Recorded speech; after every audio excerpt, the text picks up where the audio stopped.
Hey there, folks. We got a trending topic that everyone is talking about with Keith Lee. This food critic has stirred the pot with his trending comments about terrible service and outrageous rules here in Atlanta, the largest city in the South. Now, while some restaurants he's praised are thriving, those he's criticized are worried sick about the impact of their business. Chefs, servers, and business owners are feeling the heat as negative reviews can hit them where it hurts their revenue and sales. But sleeping like a baby through the firestorm? The property owners. Here's the game changer: real estate investing. Think about this: investing in vacant land and properties that can be leased out to businesses.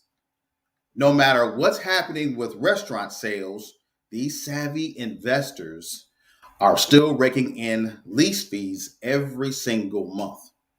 If you're looking for a secure, high yield financial strategy, real estate investing might be your ticket to financial success.